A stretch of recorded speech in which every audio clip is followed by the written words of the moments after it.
This program is brought to you by thepodcastfactory.com.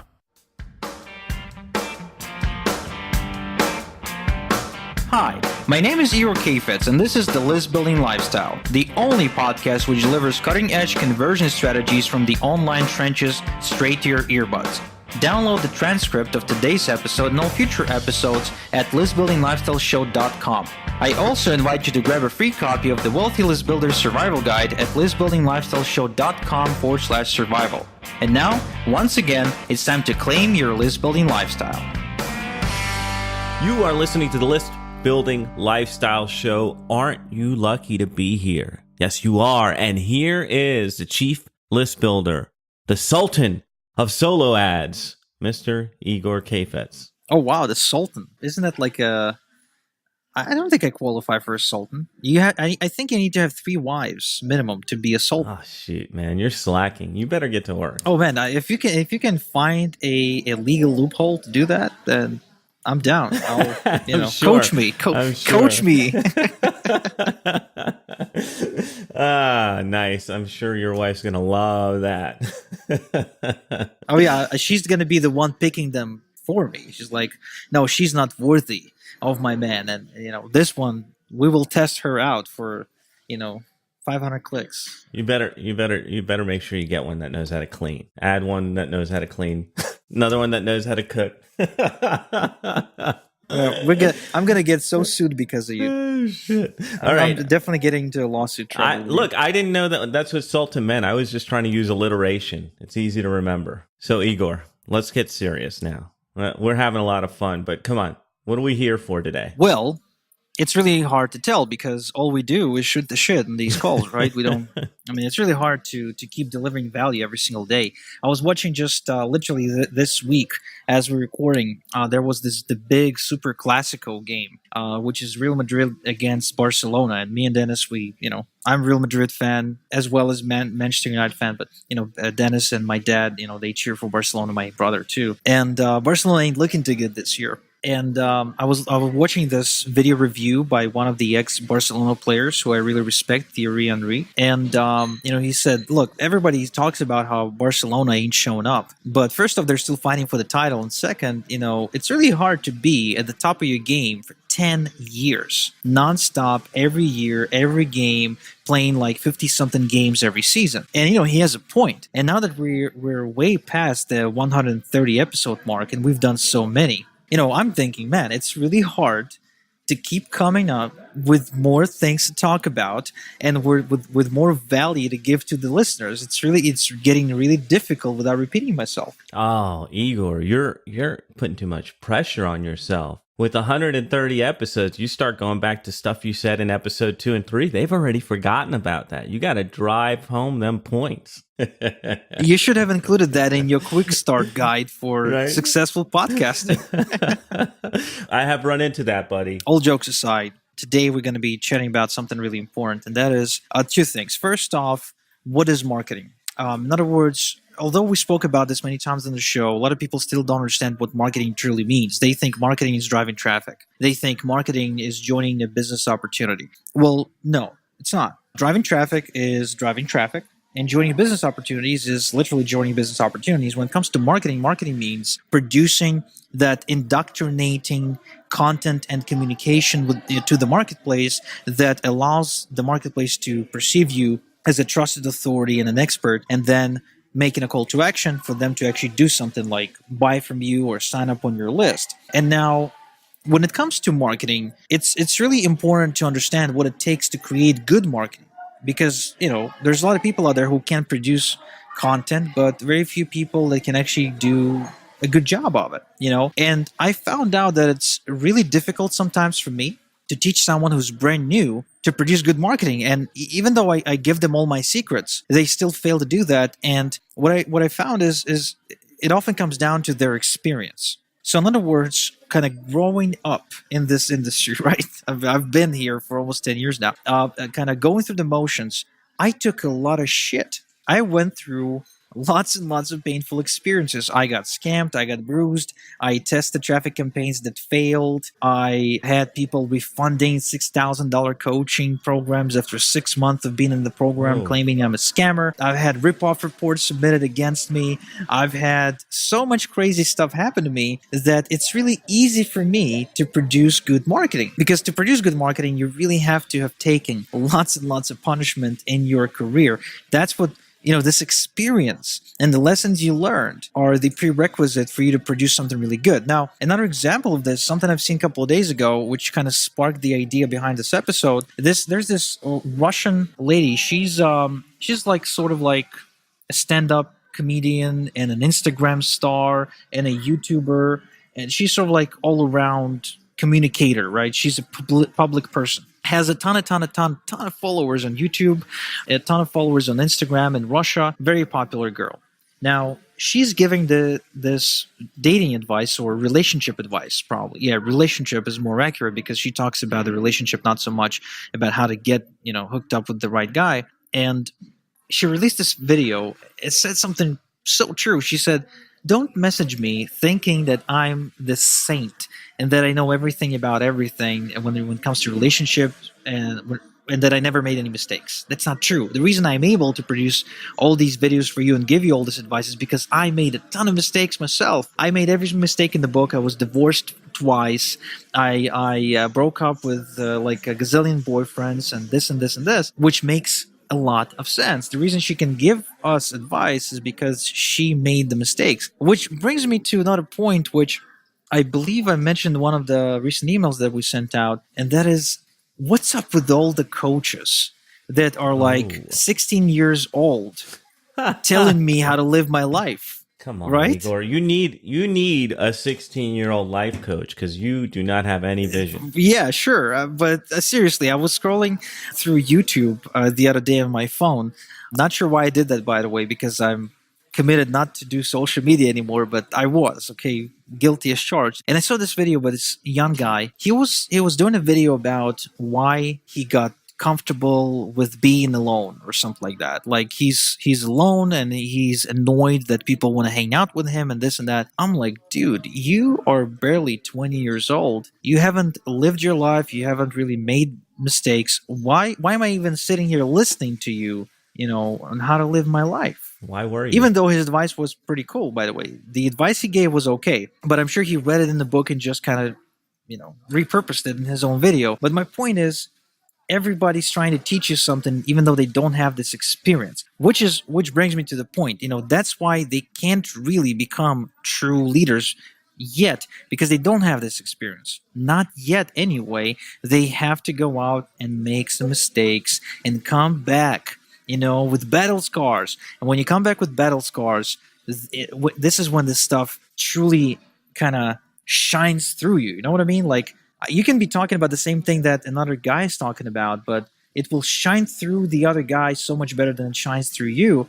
Oftentimes has a lot to do with the experience. Yeah, I can't remember where I read it. I think it was like Harvard Business Review or something. Anyways, they were talking about how pain makes an imprint on your memory. And so you have tattoos also, so you know what this is like, but those tattoos cause some pain when you're getting them, but you remember where you were, what you were doing, why you got that tattoo, right? Because it causes that imprint. And I think it's the same thing with experiences in your life. Is you have to go through that pain. It causes that imprint that you can't forget. And then you're able to communicate that with people. And that's what so many people like these 2-year-old life coaches are missing. They have not felt that yet. Yeah, I agree. And, I completely agree about the pain leaving an imprint.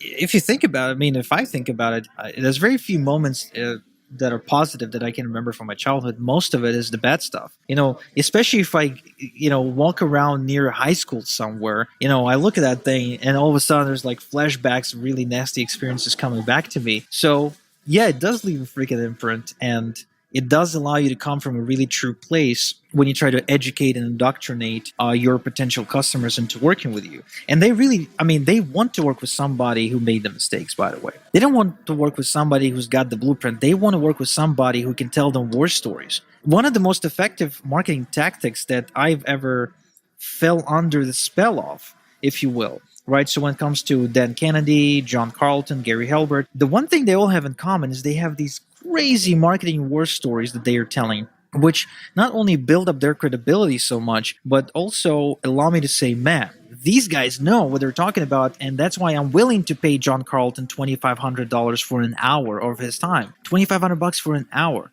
That's actually more than I'm paying. That's double the rent I'm paying right now.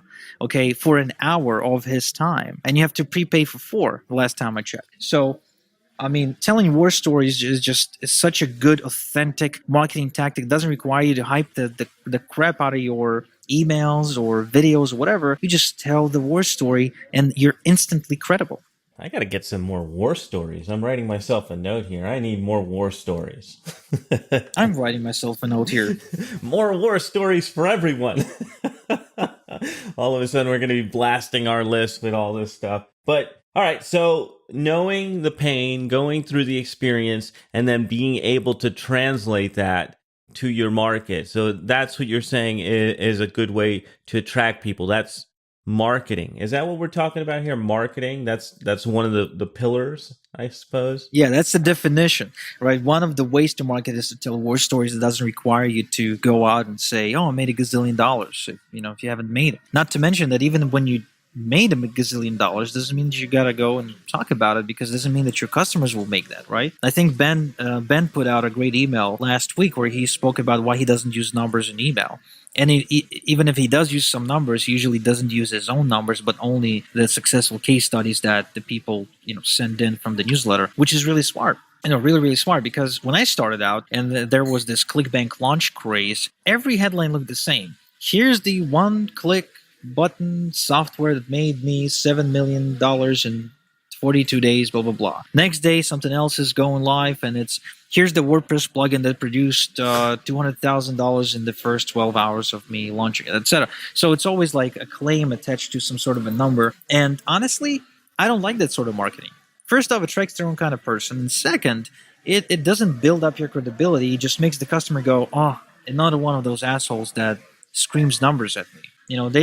They're immune to that stuff anymore. I mean, at this point, right? I mean, the consumer changed compared to, I don't know, 3, 4, 5, 7 years ago. It's a different consumer. You can't get people just because you tell them, hey, come in and you have the potential to make big money. It's like every single MLM and business opportunity these days, it sells through the same freaking strategy. They come in, they show the lifestyle, then they're like, so here's what your income potential is. Right, the keyword is potential, which basically translates into you're never going to make that ever. And so they show you, right? They show you these levels, and they show you the compensation plan. They show you the winning product, and they give you a replicated website. But of course, none of that stuff works. Nobody's going to join. That's why these companies rely so heavily on top earners who tell war stories in the first place. They need the people. And another funny thing is that nobody notices that, but when it comes to business opportunity marketing, everybody's playing a different game.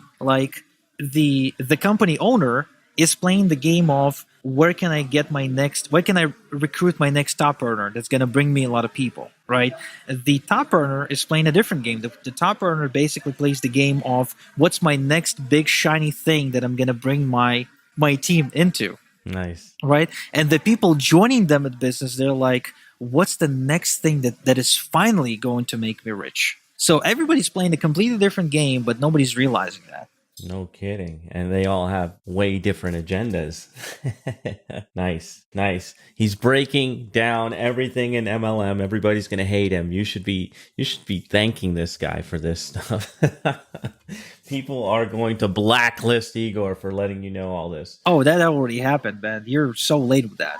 Yeah. I've already annoyed and angered so many quote-unquote influencers to a point where they went for days, literally bashing me on their Facebook, bashing me on their blog, releasing videos telling how my service is rude and my traffic is overrated and overpriced and a lot of different things like that. So that thing is already happening. So I might as well, be honest. The cat's out of the bag. All right, so war stories. What else? Any other stuff going through the pain, sharing that pain, being more than 12 years old, that's another prerequisite for being in business, I guess. Yeah, the other thing about war stories is that it's kind of like in fiction. When you read a book and you see a hero and you see how this hero is basically going through this challenge, or right, he has a goal, he sets out to get the goal, but there's a bunch of challenges along the way. So every time we read about somebody overcoming the challenges, it's almost like we are overcoming these challenges ourselves. We get a part of that experience. So hypothetically, if we encounter the same challenges in our lives, we have a pretty good idea what we need to do. That's why people who read a lot are so smart, because they just get to live so many lifetimes in just one lifetime thanks to the books. So when you tell war stories to your market, what happens is they're able to relive these experiences with you. They get to, ask themselves the question like, oh my God, how did he get out of that one? How did he recover from bankruptcy? How did he recover from losing his 100,000 lead AWeber account? How did he recover from having this client who got so upset with him that he literally went out and started a whole out information war against him, and yada, yada, yada. All that stuff, is really, really important, because the market needs to know that. Your potential prospects need to know that. And by reliving this with you, when you tell the story, you're allowing them to quite literally bond with you, right? To have this common experience that you've just shared together that feels like they went through this journey with you. So, and if you don't know, just in case you don't know, going through a journey or overcoming a challenge together with somebody is one of the most incredible things you can do when it comes to bonding with them. I mean, when I was in the army and we were going through the boot camp, right, I didn't have a single Russian in my 8-person little platoon thing, right? I don't know what's the technical term for that, but we were 8 people. We shared the tent, we shared the dinner table, we shared the toilet, we shared everything. So by going through this experience together, all 8 of us, by the time we were done with the boot camp, probably about 30% in, we were like the best friends. Like I literally went home. I think week 3, they allowed us to go home for a couple of days, and I told my wife I'm missing the guys. I only met these guys a couple of weeks ago, and I already told her, look, I miss them. I don't know, but that's how the brain works.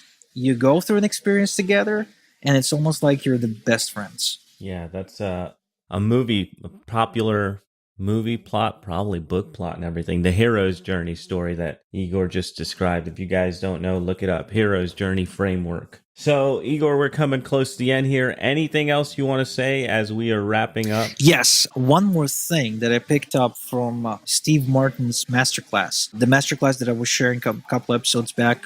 Really cool stuff, like I said. Highly recommend. Go to masterclass.com. I'm not sure how they got that domain. Probably pay a lot of money for it. But there's a Steve Martin masterclass about humor, about stand-up comedy, about comedy writing. And he shares a really cool secret that basically says, make yourself the topic or the content of your writing. So when it comes to stand-up comedy, you see a lot of comics, they laugh about themselves and they tell stories about what happened to them. Same thing in your marketing. Make yourself the hero of everything you're talking about, and it gets easier, it gets interesting, it gets fun, and it allows the customer to quite literally befriend you without ever having a real one-on-one conversation with you. That's interesting. I like that. All right. So that is a wrap for another List Building Lifestyle show. Thank you, Igor, for sharing your war stories with us. And thank you, List Builders, for tuning in. We will be back next time. Thank you for listening to the List Building Lifestyle. Make sure to subscribe on iTunes or Google Play to never miss an episode. Because who knows, just one conversion tactic we share on the show might double your list and double your business. Download the transcript of today's episode and all future episodes at listbuildinglifestyleshow.com. And don't forget to claim your complimentary copy of the Wealthy List Builder Survival Guide at listbuildinglifestyleshow.com/survival. This is Igor Kheifets, and until next time we talk, have a good one.